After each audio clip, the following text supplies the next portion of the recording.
सत श्री अकाल दोस्तों, स्वागत है ਤੁਹਾਡਾ वॉइस ऑफ इंडिया ਦੇ ਖਾਸ ਪ੍ਰੋਗਰਾਮ ਗੂੰਜਾ ਸਿੱਖ ਸਿਆਸਤ ਦੀਆਂ।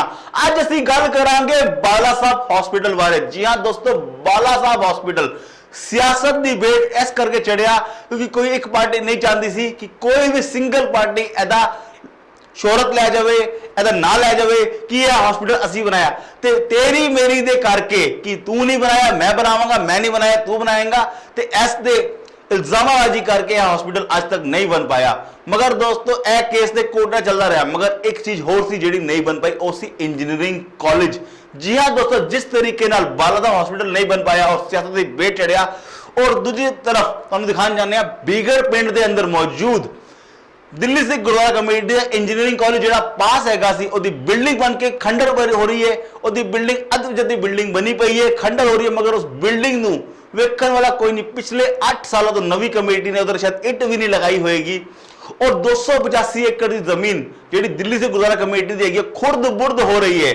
तो जी कमेटी कहती साढ़े को फंड नहीं है कि संगत तो अपील कर दी है, शायद राशन वास्ते भी अपील कर दी रही है, आटा घोटाला आया है जे। और 280 एकड़ जमीन के उत्ते जे कनक भी उगाई जा रही होंगी तो मैंने लगता कि आटा घोटाला होने को नौबत आंदी। दोस्तों आटा घोटाले की गल किसी होर एपिसोड से करांगे, मगर असं अज गल करन जा रहे हैं इंजीनियरिंग कॉलेज ते बाला साहब हॉस्पिटल बारे। जेडे लोग कहते हैं बाला साहब हॉस्पिटल विक गया, क्या हॉस्पिटल विक गया? क्या इल्जामां दी पॉलिटिक्स करके ते दोस्तों मैं दोबारा बोल रहा कि इल्जामां दी पॉलिटिक्स करके ते कहीं बाला साहब हॉस्पिटल और इंजीनियरिंग कॉलेज से नहीं रुकते पे, क्योंकि दिल्ली सिख गुरुद्वारा कमेटी जे एक अपील करके 4 महीने लंगर लगातार चला सकती, 40 करोड़ तो वध फंड इकट्ठा कर सकती है। तो एक नॉर्मल वक्त के अंदर भी 40 तो 50 करोड़ इकट्ठा कर सकती थी, हॉस्पिटल बना सकती थी। हॉस्पिटल नहीं बना सकती थी, घट तो घट कॉलेज बना के सिखा दे नवी पनीरी का भविष्य सवार सकती थी, मगर ना भविष्य सवरिया ना ही इलाज मिलिया। सियासत की भेंट चढ़े दोनों चीजा। दोस्तों वेखो साडी खास रिपोर्ट। नमस्कार दोस्तों, स्वागत है आपका वॉइस ऑफ इंडिया में। मैं आपका दोस्त अमित महाजन। आज हमारी रिपोर्टिंग हो रही है दिल्ली की वजह। आज हम आए हैं हरियाणा के बीगड़ गांव में।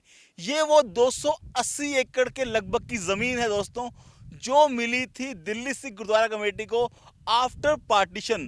दोस्तों आपको बता दें कि इतिहास रहा है दिल्ली सिख गुरुद्वारा कमेटी का। लगभग 1947 से पहले जब लुटियन जोन बसा, तो लुटियन जोन के वक्त कुछ ज़मीन को अलॉट किया गया। उस ज़मीन को अलॉट किया गया, बदले में लुटियन जोन के बदले में ज़मीन दी गई मुल्तान में, पाकिस्तान में चला गया। और उसके बाद 1947 जब हिंदुस्तान का बंटवारा हुआ तो उसके बदले की ज़मीन मिली गई बीगड़। इस गांव के अंदर लगभग 280 एकड़ ज़मीन मिली थी, जो मिली थी पार्लियामेंट सिंह थाना और जो लुटियन जोन का जो इलाका था उसके बदले मिली थी उन समाज को, जो सिख समाज को मिली थी। मगर आज उस जगह के ऊपर दोस्तों बनना था एक आलीशान कॉलेज। मगर आपको बता दें जिस तरीके से बाला साहब हॉस्पिटल सियासत की भेंट चढ़ा, उसी तरीके से ये कॉलेज भी सियासत की भेंट चढ़ गया। आप देख सकते हैं जैसे बाला साहब हॉस्पिटल नहीं बन पा रहा, उसकी बिल्डिंग आधी पड़ी है, सिर्फ दिल्ली की संगत जानती है। मगर बीगड़ का ये सच दोस्तों आपको दिखाते हैं किस तरीके से दिल्ली की संगत को इससे अभिज्ञ रखा गया, इससे दूर रखा गया है। आप देख सकते हैं किस तरीके से लेंटर का जाल, अगर मैं आपको कैमरा को आगे चले और दिखाए किस तरीके से यहाँ पे लेंटर का जाल तो बिछ गया। मानवता के लिए अनंत सेवा करने वाले वो सिख कौम अपने लिए कॉलेज तक नहीं बना पा रहे। क्या ये सियासत नहीं है? जो कौम इस कोरोना काल के अंदर अनंत सेवा करती आ रही है, जो कौम इस कोरोना काल में भी जब लोग अपने घरों में बैठे थे सेवा कर रही थी, मगर अपने कॉलेजों की बारी जब आई, जब अपने कॉलेजों की बारी आई तो आप देख सकते हैं लेंटर डालने का भी पैसा इकट्ठा नहीं कर पाई। दोस्तों आपको बता दें, हम रास्ते में दिखाएंगे, अगर आपको दूर से नजर आ पाए तो वहाँ कॉलेजेस हैं, बहुत सारे स्कूल हैं, कॉलेजेस हैं। अगर आप कैमरा को जूम करके दिखाए तो इसी रोड पे आपको नजर आएगा, इसी बिल्डिंग से सामने वहाँ कॉलेजेस हैं। डीएवी का स्कूल है, डीए और कॉलेजेस हैं, स्प्रिंगवेल्स कॉलेज है, स्कूल है, इस तरह तमाम कॉलेजेस स्कूल आ चुके हैं। मगर ये क्या विडंबना थी कि यहाँ पर कॉलेज नहीं बन पाया, यहाँ पे स्कूल नहीं बन पाया। यहाँ पे वो जो ज़रूरतें थी जो सिख समाज के लिए बहुत ज़रूरी थी, सिख बच्चे जो कॉलेजों के लिए परेशान होते हैं, उनके पास अपना खुद का कॉलेज होता, खुद का एक माइनॉरिटी कॉलेज होता, खुद का एक प्राइवेट कॉलेज होता। स्कूलों का आज कॉलेज नहीं है। दोस्तों क्या आपको लगता है कि ये कुछ, और आप देखते हैं ये ज़मीन खाली पड़ी है, ये ज़मीन पे पहले खेती हुआ करती थी। ये 280 एकड़ ज़मीन आपको दिखा रहे हैं, जितनी ज़मीन आपको नज़र आ रही है ये सिख कौम की जमीन है, दिल्ली सिख गुरुद्वारा प्रबंधक कमेटी की जमीन है। मैं कैमरा को कहूंगा जूम करके दिखाए आपको, ये लगभग 280 एकड़ जमीन है। अगर आप देख सकते हैं जहां तक आपकी नजर जा रही है, ये सिख कौम की जमीन है, दिल्ली सिख गुरुद्वारा कमेटी की जमीन है। मगर यहाँ पे क्या हो रहा है? कुछ नहीं, जंगल बियाबान। अगर आप उस तरफ अगर आप देखें, ये जमीन दिल्ली सिख कमेटी की है, जंगल बियाबान। मगर आप थोड़ा सा आगे लेकर आऊं तो देखिए किस तरीके से खेत खलियान है, क्या फ्रेश।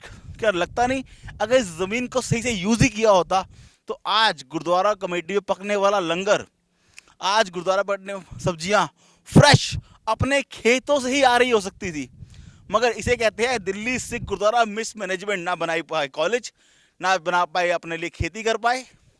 और अगर आप कॉलेज की हालात दिखाऊं, आपने देख लिया कई सालों से लेंटर यहाँ पे बंद पड़ा हुआ है, लेंटर नहीं है। आप देख सकते हैं किस तरीके से यहाँ पे लेंटर के हालात देख लिया आपने, ये बिल्डिंग पूरी खंडर हो रही है। आपको दिखाएंगे किस तरीके से यहाँ पे जो बीम है, किस तरीके से यहाँ पे जो बीम है वो बीम चोने लग चुके हैं। मतलब कि आप देख सकते हैं कि यहाँ पर ये मशीन लगी पड़ी है, मशीन जंग खा चुकी है, पानी भरा हुआ है, बीम चो रहे हैं। मगर दिल्ली सिख गुरुद्वारा प्रबंधक की कमेटी की मिसमैनेजमेंट का साफ नज़ारा आपको नज़र आ रहा होगा कि दिल्ली सिख गुरुद्वारा कमेटी ने पिछले 8 सालों में, लगभग दूसरा चुनाव आने वाला है, मगर क्या 8 सालों में कॉलेज की ज़मीन बनकर तैयार नहीं हो सकती थी? दिल्ली सिख गुरुद्वारा कमेटी एक कोरोना कालों में हजार कई करोड़, 40, 50, 60, 70 करोड़ तक का फंड इकट्ठा कर पाने वाली दिल्ली कमेटी, क्या उस 70 करोड़ को किसी अच्छे वक्त पे नहीं ले सकती थी? क्या उस 70 करोड़ से कॉलेज तैयार नहीं कर सकती थी? क्या गुरुद्वारा कमेटी अगर अपनी संगत को बताती कि हमारे पास 280 एकड़ जमीन पड़ी है जिसका हमें काम करना है? दोस्तों, खबर ये नहीं है कि दिल्ली कमेटी ने काम नहीं किया, खबर ये भी है कि दिल्ली से गुरुद्वारा कमेटी ने काम क्यों नहीं किया, जो हम दिखाएंगे आपको अपने अगले एपिसोड में।